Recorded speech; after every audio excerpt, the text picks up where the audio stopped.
منبر جهانی. خدایا دین تو توحید و سنت که خالص باشد از هر شرک و بدعت، نشاید جز به آستان تو سجده، نزیبد جز بر تو اشک ذلت. پیام دین حق از تاج منبر بیفشاند جهانی بذر شوکت. شکست هر بت و هر بت نمایی، نماد عزت دین است و دولت.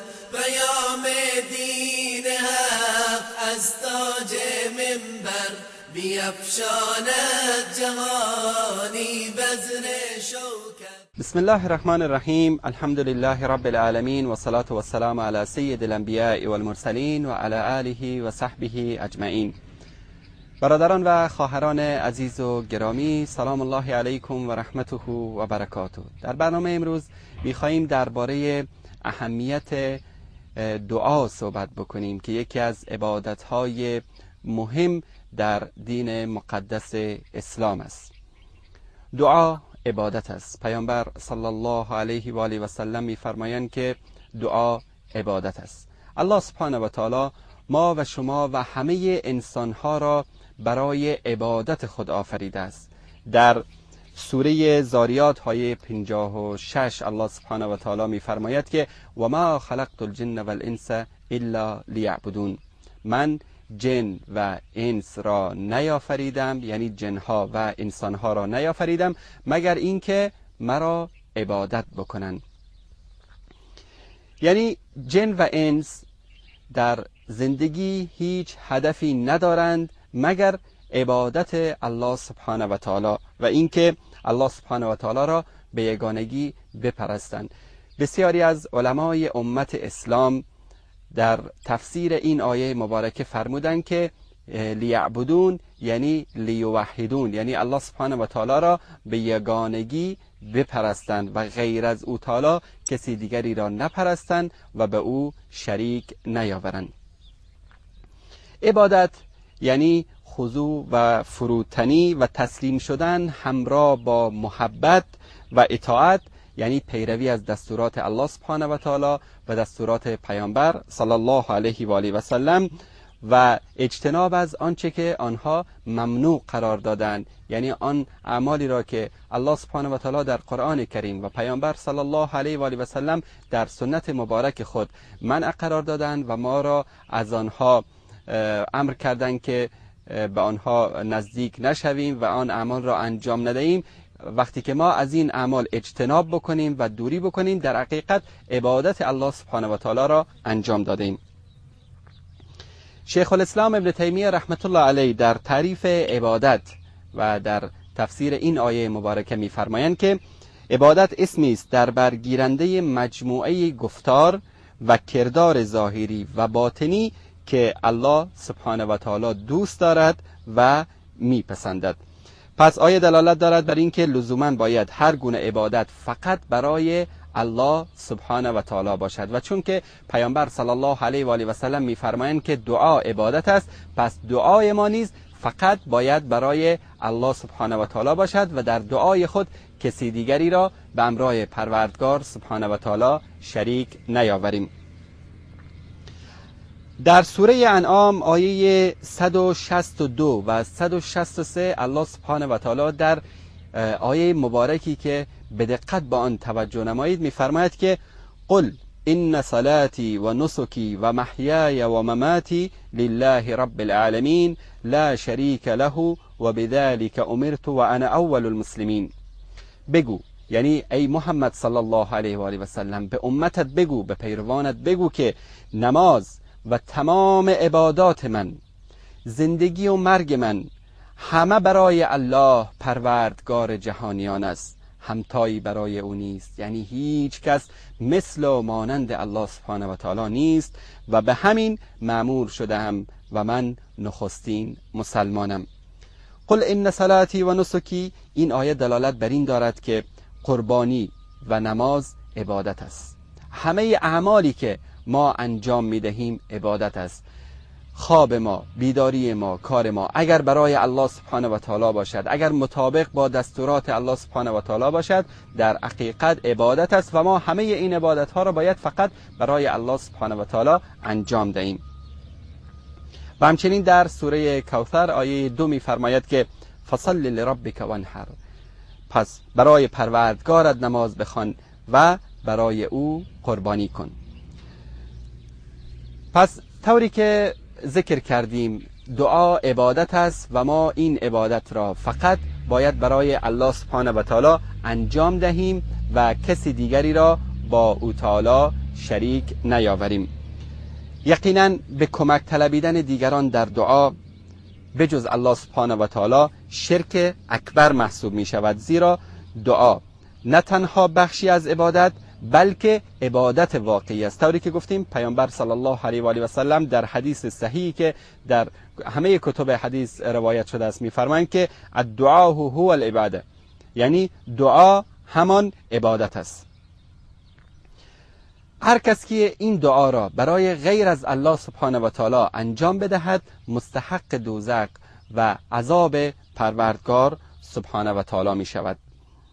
زیرا وقتی که ما دعا را برای غیر از الله سبحانه و تعالی انجام دادیم مرتکب شرک شده ایم که در سوره زمر آیه 65 الله سبحانه و تعالی می فرماید که ولقد اوحی الیک و الی الذین من قبلک لئن اشرکت لیحبطن عملک ولتکونن من الخاسرین. به تو، یعنی به تو ای محمد صلی الله علیه و آله و سلم و همه پیامبران پیشین وحی شده که اگر شرک ورزی، یعنی به کسی را به الله سبحانه و تعالی شریک بیاوری، تمام اعمالت تباه می شود و از زیانکاران خواهی بود. نکته مهمی در این آیه مبارکه نهفته است که الله سبحانه و تعالی این فرض محال را برای این مثال میزند که به ما خطر این عمل زشت و این گناه بزرگ و این کاری که ما را از دایره اسلام خارج می کند و ما را مستحق عذاب و مجازات الله سبحانه و تعالی میگرداند برای ما بیان بکند که حتی تو ای پیامبر به فرض محال اگر تو هم شرک بورزی، به کسی را به الله سبحانه و تعالی شریک بکنی، چه در عبادت، چه در دعا، چه در نماز، چه در قربانی و از غیر از الله سبحانه و تعالی چیزی را بخوایی، تو هم همه اعمالت برباد می شود و از جمله زیانکاران خواهی بود. یعنی میخواهد به من و شما ای برادر و خواهر مسلمان بگوید که پیامبر صلی الله علیه و آله و سلم با وجود آن همه مقام بزرگ، با وجود این همه شخصیت والایی که دارن، اگر ایشان هم علیاذ بالله به فرض محال شرک بیاورن مستحق عذاب و مجازات میشوند. پس ما باید خطر این عمل زشت و خطر این گناه بزرگ را همیشه در نظر داشته باشیم و همه اعمال و همه کردار و همه رفتار خود را فقط برای الله سبحانه و تعالی انجام دهیم. خاصتا در مسئله دعا کسی را به الله سبحانه و تعالی شریک نگردانیم. مثلا همیشه بگوییم یا الله، بگوییم پروردگارا، بگوییم خدایا ما از تو میخواییم، رزق و روزی ما به دست توست، خوبی و بدی هر چی که به ما رخ میدهد به دست توست، فرزند دادن، پول دادن، منصب دادن، هر کاری که در این دنیا، هر واقعی که برای ما رخ میدهد به دست الله سبحانه و تعالی است. نه پیامبر صلی الله علیه و آله و سلم، نه امامان، نه اولیا، نه صحابه، هیچ کس نمیتوانند به ما کوچکترین نفعی و کوچکترین ضرری برسانند.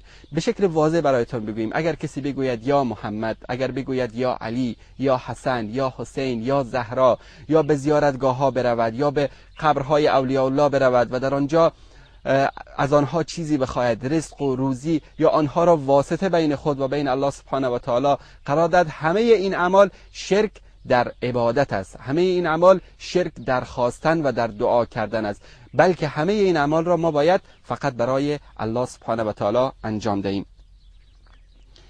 حدیث شریفی است از پیامبر بزرگوار اسلام صلی الله علیه و آله و سلم در صحیح مسلم روایت شده است که ایشان فرمودند من لقی الله لا یشرک به شیئا دخل الجنه، کسی که با الله سبحانه و تعالی روبرو شود در حالی که به او شریکی نیاورده است به جنت داخل می شود. و من لقیه یشرک به دخل النار، هر کس که به الله سبحانه و تعالی روبرو شود در روز قیامت و به او تعالی کسی را شریک قرار داده باشد، این انسان داخل آتش جهنم می‌گردد. پس برادران و خواهران مؤمن و مسلمان ما همیشه به این هدایت و به این مسیری که پیامبر صلی الله علیه و آله و سلم و به این راهی که با قرآن کریم و با سنت رسول اکرم صلی الله علیه و آله و سلم برای ما روشن شده است توجه بکنند. در سوره یوسف الله سبحانه و تعالی می‌فرماید که قل هذه سبیلی ادعو الی الله علی بصیرة انا و من اتبعنی و سبحان الله و ما انا من المشرکین.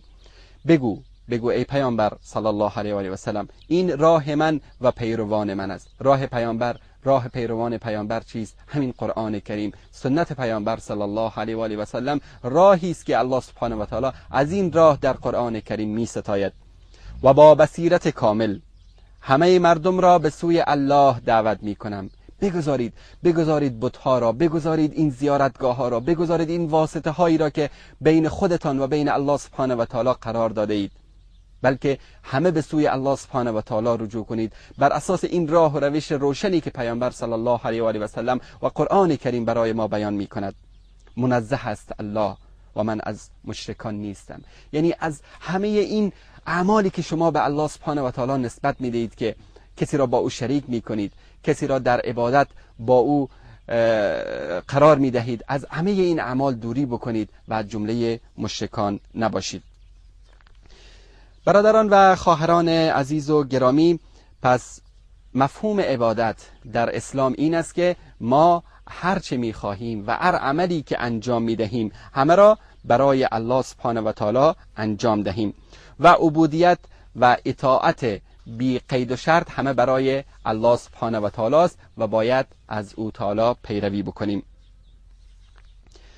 دوستان عزیز، اصل در عبادت پیروی از قرآن کریم و سنت رسول اکرم صلی الله علیه و آله و سلم است. یعنی همه عبادت هایی که ما انجام میدهیم، چه عبادت جسمی باشد که در آن به اندام انسان ها تعلق دارد مانند نماز و روزه و حج و زکات و ذکر و قرائت قرآن کریم، و کارهایی که با قلب انسان تعلق دارد مانند ثنا و ستایش الله سبحانه و تعالی، شکر الله سبحانه و تعالی، محبت و خوف از الله سبحانه و تعالی، امید به الله سبحانه و تعالی، توکل به الله سبحانه و تعالی، صبر و شکیبایی، حفظ قلب از کینه و بغض و عداوت نسبت به مسلمانان، خاصتا نسبت به اولیاء الله مانند اصحاب و اهل بیت پیامبر صلی الله علیه و آله و سلم. همه این عبادت ها را ما باید برای الله سبحانه و تعالی انجام دهیم.